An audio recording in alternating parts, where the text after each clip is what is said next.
Design or Die podcast, meant to connect creatives together and help you navigate the struggles and the triumphs of what it means to be an entrepreneur so that you and your business can thrive. I'm your host, Colette. Let's get creative.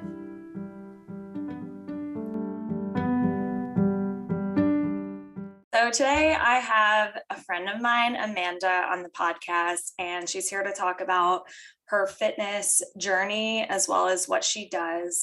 She lives in Nashville, and we've actually never met in person, but we've been internet friends for several years. Welcome. I wanted to talk about what your full-time job is right now. I know you work for a nonprofit aside from your fitness business, and just talk about that, what your title is, what you do, and what you're doing now. Awesome. So excited to be here. And it is so wild to think about that we have not met each other in person, because really, I feel like we have. I know. And I feel like we have so much in common. So it's really funny because, I feel like I've known you forever, but we actually never met, but hopefully soon, because I really want to come out to Nashville at some point. So agreed. It's always fun bonding over our emo girl days. It's wonderful.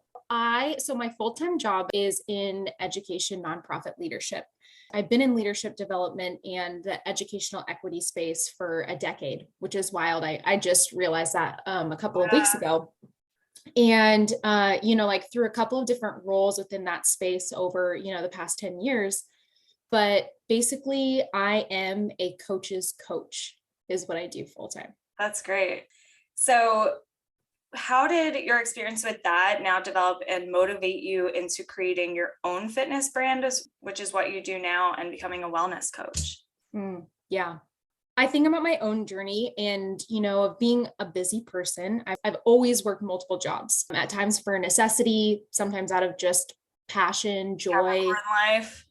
Yeah. 100%. Or, extra security. And I think too, like our generation, sadly, side hustle used to be this really fun and awesome thing, and still is, right? Like I consider myself a multi-passionate person, but also there are a lot of things that cause us, like I said, for that to be a necessity. Yeah. And hashtag Enneagram 6, I like security. So nice. But there are a few things that were true. One was that in a super busy space, I was not taking care of myself. I knew a ton about nutrition, or I should say I read every new fad article that came out or book that came out, and still felt like trash. And I've yo-yoed in weight up and down over the years throughout my, experience, and deeply undernourished. I was a terrible vegetarian. I feel like that could be a whole nother podcast. Also just like wasn't focused on my mental health or my physical health. And was drinking a ton. I used to be a wine gal. I've been sober for 5 years now. And congratulations on that. I saw that. That is so awesome. Thank you. It's pretty wild. Yeah.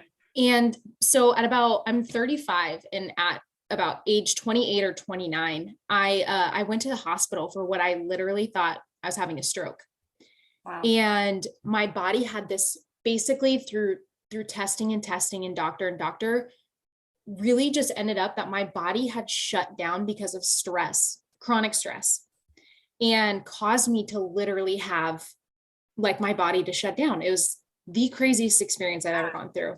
Yeah. And women are more susceptible to that as well as a ton of health issues, mental health, weight loss. Yeah. That's crazy that you've taken that and developed kind of a women's brand too, which is very specific and very important, because a lot of fitness things, I think, don't include women, or they don't specify, women's bodies are different and we need different things. So that's really crazy that happened to you. Absolutely. That was my shift. That was my wake up call. I knew I wasn't alone. I knew that I needed to find something that was sustainable that I could do over time, because I was done doing these 30-day trash challenges, or, like you're saying, the things that are not geared towards us taking the best care of ourselves. So I think that's like where I started to shift. I found something that worked for me. I knew I wanted to work on more things than just physical results, and I wanted to pay it forward. Something that's so big for me is like, and you see platforms, it's like, I'm doing this, I'm doing that. And then people ask questions. They're like, well, I don't know. Like I wanted my platform to be something that I always knew I could pay forward and pay forward to women specifically. Yeah. So that's kind of how it kind of blossomed into what it is. Yeah. And I will say, like, you're my fitness coach, like virtually, essentially now even. And the reason I trusted you is because you have the passion behind it, as well as your background. You have knowledge in these things. Like, you've went through it, you've helped women in general over the course of your life. And, that's what made you different than just like any other fitness coach out there that's bombarding people on Instagram. Oh my gosh, yes. But yeah, that's why I really resonated with you, because I had a chronic illness that started when I was in high school. And a lot of it could have been from my malnutrition. I don't know what kickstarted what. I've always struggled with that too. And finding things that are working for one person might not work for you. And that's why it's really important to have someone that has the knowledge and background. So I wanted to also talk about how important it is to have a community to back you when navigating a healthy mind and body. Tell me about, your fitness groups and how the accountability is really helpful to people, because I know it is really hard to do it on your own and stay motivated. So tell a little bit about how your group helps people with that. I think that community is everything. I think knowing that other people are doing something alongside you is huge. Not for competition, not out of obligation, but for honestly support, motivation, borrowed belief, fun. Yeah. And at the end of the day, I am using this virtual platform as well. Yeah. And I'm going through this process with people instead of, as a trainer or something who's like telling somebody what to do. I kind of am like a knowledge nerd, right? Like I would love to get 900 certifications and like spend a lot of time in school. But again, I am a multi-passionate person. I am very, very busy. And so that's why I chose to partner with a platform like this, because I love doing things with people and coming alongside and like supporting where they need. And I do have the knowledge, when someone gets stuck or want to brainstorm solutions and everything's together, that is supportive. And there's a crazy stat. I'm a big fan of Atomic Habits. If any of you are readers, I highly recommend it if you're looking to build new habits. It's something about you're 77% more likely to stick to a new habit or routine if you have something that you are like accountable to. And for listeners, I'm using air quotes because accountability, can look a lot differently. More, it's just like kind of accountability for yourself of having like a system or a tool to kind of plug into. Yeah. And I like that your approach to it is like a lifestyle change, not just like a diet or a fad or lose weight quick. It's really to like change your lifestyle and change your relationship with not only food, but mental health, physical health, and all of it. And that brings me to also the toxic diet culture that's in our society. And it's crazy because I actually saw something the other day. I was driving by a billboard and it said like, fad diets are for now, not for later. They can make you lose weight because you're changing things with your body, but long-term, it's not going to help you. And I will say that they ended the billboard with something that took a complete turn and was like, get surgery. So they almost had me.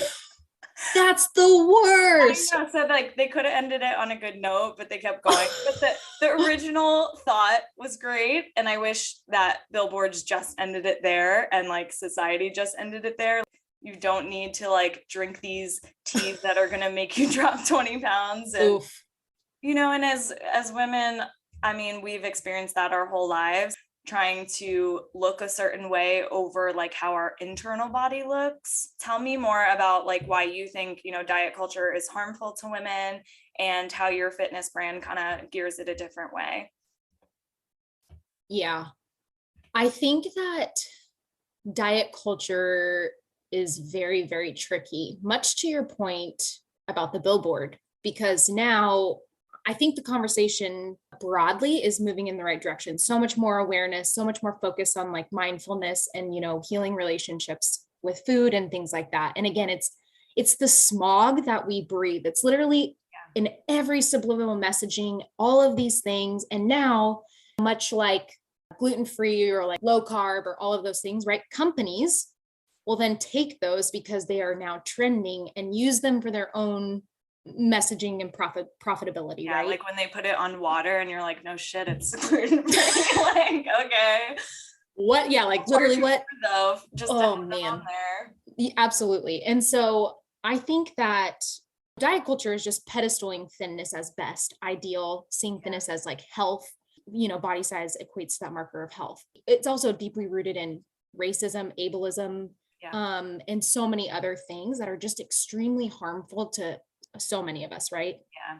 I will say for myself, as being, thin, able-bodied, white presenting, cisgendered person, it's not really my space, nor is an anti-diet. I'm not anti-diet. I also am not diet culture. I do believe that I'm a pretty like in-between person. Well balanced. I do. And like for me, it's more body neutrality, right? Like I think that it is okay to have goals. You also can't treat yourself like an asshole if you're going to have goals, right? Yeah. Like how can you be balanced and have a really healthy mindset around something that you're going to do? Know that it's going to be long term and that your body, same thing for the other side of that, right? It can't be rooted in all or nothing. It can't be rooted in perfectionism. It can't be rooted in, that your body is like, it's just irrelevant to your value and your like happiness and your satisfaction, period. So true. And like the whole process of changing like your lifestyle and fitness, it's not a linear process. So there's going to be ebbs and flows. And I think a lot of us experience guilt sometimes when it's like we're decided to dedicate our lives to a healthier way. And if we mess up or like we have a cheat day, like we feel so bad about it. But I think it's also important to remember that it isn't a cut and dry process. Like you're going to have mistakes and to forgive yourself with that, as long as you keep working towards a better life, whatever that means for you. Yeah, I totally agree. Because there shouldn't even be a thing as a cheat day. And there's no such thing as like on track or off track. And that's, what I really try to put forward in my groups is like, I'm really intentional about the language that I use. I'm really intentional about learning about people before. And even honestly, it is my responsibility. Like I refer out often if I'm like, hey, I actually don't think that what I do is a good fit. I'm going to refer you out because I think, like that's being responsible for me. That's so true. Yeah. Yeah. That's an important thing I never thought about. Like people probably just take anyone and, it might not be the right fit because we're all different, Absolutely. Yeah. Different goals and different lifestyles. So I also wanted to talk about, we had just talked about this one-on-one before, like your experience with like gut health and navigating that. Cause I am seeing that like over and over with friends and women that I know always posting about it online, and my own journey with that, which I think a lot of my chronic illness symptoms can mimic, candida and a lot of things like relating to gut health. So I want to talk about that too, just for like anyone listening, like how they can notice those signs and like how your diet has kind of help that a lot, because sometimes people think it's like you have to take all these supplements or go to like a specialist, but sometimes it is just your diet and staying consistent with some things. Yes. I think that so new research just came out. It was like 70% of people have like undiagnosed or like symptoms relating to like a sensitivity. That's why, again, in the world of marketing, we're seeing so many things about gut health, and we're seeing, like Everly Well sensitivity tests and things like that. And it's like, I've been to the specialists, I've been to doing all of those things, and all of them, honestly, like holistic practitioners, functional health practitioners, all of them have told me, let's start first with eliminating the top inflammatory foods. Let's go through this process, come back to me. But again, they sent me to do it on my own. It's really hard when you're, to this point, because I don't want to seem contradictory to diet culture, right? Like I don't believe in cutting whole food groups. I do believe that there are processes for short periods of time that can help you decide, like there are no good and bad foods, in my opinion, and what I believe and how I coach others. What I do believe are there are good and bad foods for you that don't make you feel your best, depending on what is going on inside your body. And to your point, for me, like through this process, my health journey, found I have an autoimmune disorder. Gluten F's me up. Like Yeah. I now feel like I got hit by a train if it's snuck in a sauce or it's snuck in something. Wow. Dairy's another one for me. I wanted to believe that I could go back to cheese, but Yeah. I've been trying and my body's That's just true. like, has like heartburn, bloating, all Yeah. of these things. I also think for people too, one of the sneaky ones that people don't realize, they feel like trash for so long until they kind of start to like get in tune and deeply connected to their body to know what's happening, is rest, Yeah. headaches, mood swings. Your hormones are connected to your gut health. And again, I'm not an expert there, so I'm not going Yeah. to Yeah. touch too, but I just think like from my own experience, I've seen my overall feelings just change. And now I like, so am like so in tune. Like this past week, we've had horrible storms in Nashville and I've had horrible headaches. And now my process, I was telling somebody else and they laughed because they're like, this is so true. My 3 questions are always like, what did I eat? How much caffeine have I had? And what's the weather outside? Like that is literally Yeah. like my process that I go through to like, why do I feel like shit? No, I mean, it's crazy like how much that stuff has an effect on your overall being. And a lot of people kind of disregard it, or I just think like women in general just have so much going on. And like, for example, like my husband's very in tune to health and fitness and stuff, but like being a woman is so different in that. And so I can't always like vibe with him on it and talk through it. But that's why I think like your community of women is so great, because like we kind of do experience things similarly, even though we're all uniquely different. But it's so good to have that and to talk through those things to figure out, a better lifestyle for us. Agreed. What is your best advice for developing a healthy fitness lifestyle for people that are maybe just starting out or thinking about, changing up what they want from fitness, and what keeps you motivated? My biggest advice always to people is people do always have this all in mentality. I think it's told to us, shown to us. We see a million before and after photos that talk about going all in, whatever. Is it sustainable? Can it last you long term? What's your plan after that? And is it taking care of you and your body? Like really, like are you actually being healthy? So for me, I always talk to people about honestly starting small. And even when I talk to people, I'm like, hey, what are your goals? What does that look like depending, on the person? And many times I'll have people say, oh, I want to lose like 50 pounds. And I'm like, and they're like, yeah, in 60 days. I'm like, whoa, okay. Let's talk Not about possible, not healthy. yeah. Yeah. So like, let's talk about that. So anyways, for me, I think for people listening is like, honestly, having very tangible goals, picking 1 or 2 specific things. And I really want to emphasize specific things versus big ideas. And for example, I do them by month. I make silly little graphics. I put them in my groups, put them on Instagram. So if you follow me, you've probably seen them. I literally pick like 1 or 2 things. I'm so specific about it. I'm like, walk around the block 2 times per week. Yeah. Because again, that is not rigid. If I'm having 2 times and one day I feel like trash and I don't want to do something, or I'm struggling building a new habit and I've had trouble in the past, great, shimmy shake your schedule around and do what you need to do. You still got, whatever. Or maybe you do have a daily goal, like drink 24 ounces of water daily. I will say, please drink more water than that. But depending on where you're starting, just pick something that's small and then adjust it, write it. I use little emojis on my little cute calendar thing to make it fun. If you're a planner person or whatever you like, I would say to write it. And again, not because it has to be perfect, but so that you can collect data and trends and see, is this working for me? Why or why not? Because sometimes at the end of the day, it really comes down to mindset. And I say this not at all from like a tough love place. I say this from a genuinely empathetic, and I've been through this journey myself.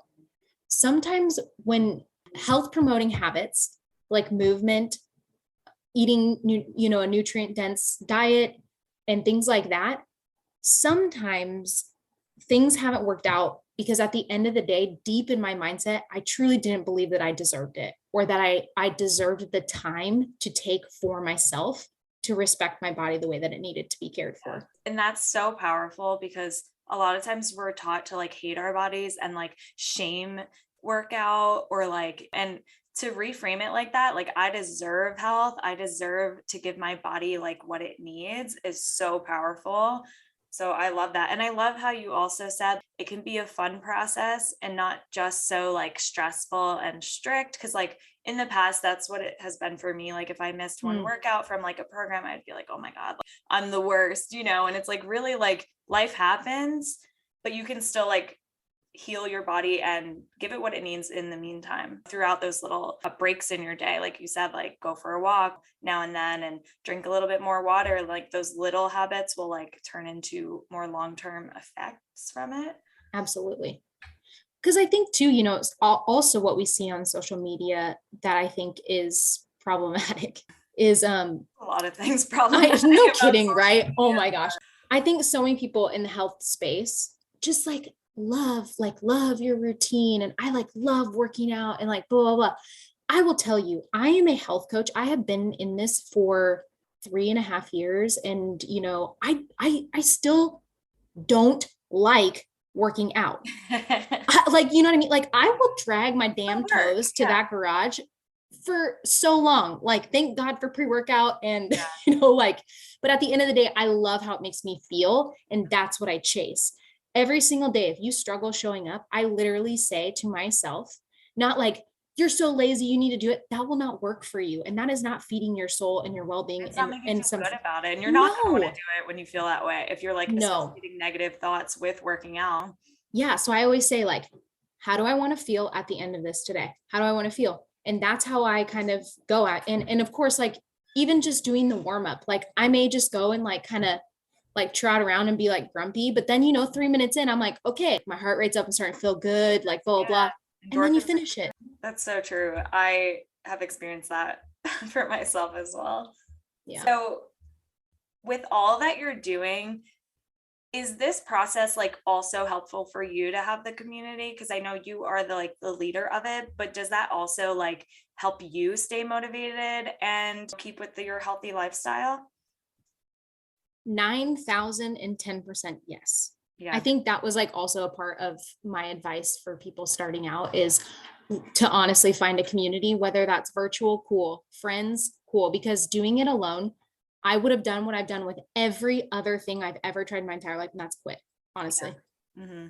Yeah, you have to have that support behind you. Like anytime I would go to the gym with like my sister or a friend, it was much more like a happy experience rather than like forcing myself to go. And like you had said before, a big thing of it is almost like the doubt you have beforehand. But then like once you actually go and like start feeling those endorphins and you feel good about working out, like it becomes a more positive experience. I think a lot of it is like getting started.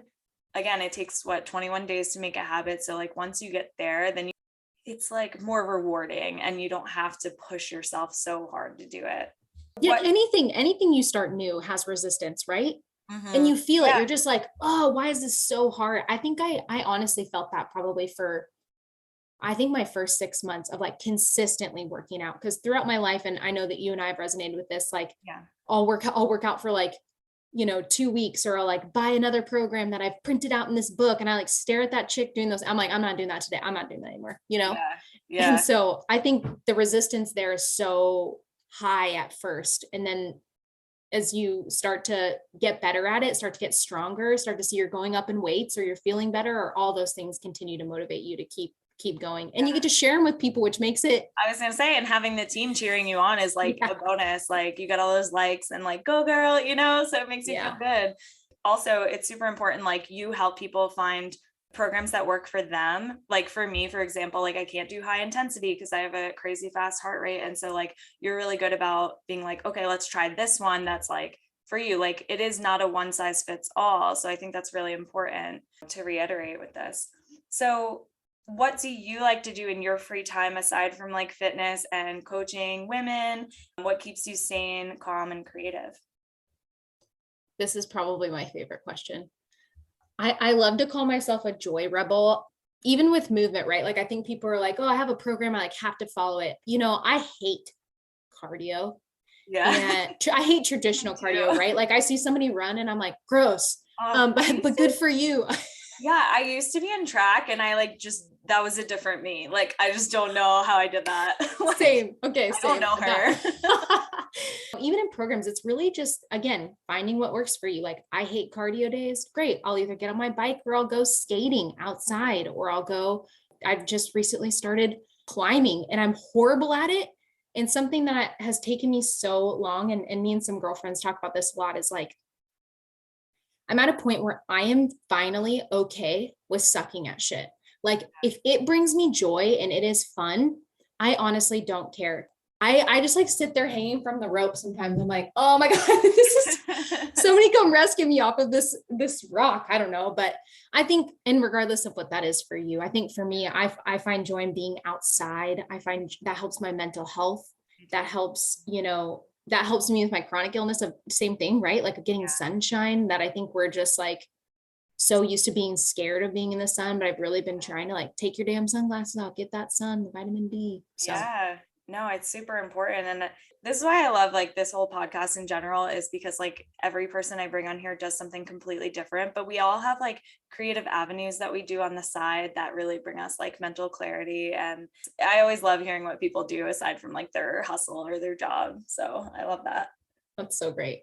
Yeah. So where can our listeners find you on Instagram? What do you use? Yeah, so I am most exclusively on Instagram. Amanda J_Garcia is my handle. Dabbling in the old TikTok world, but man, is it a black hole. I don't know if I can do it.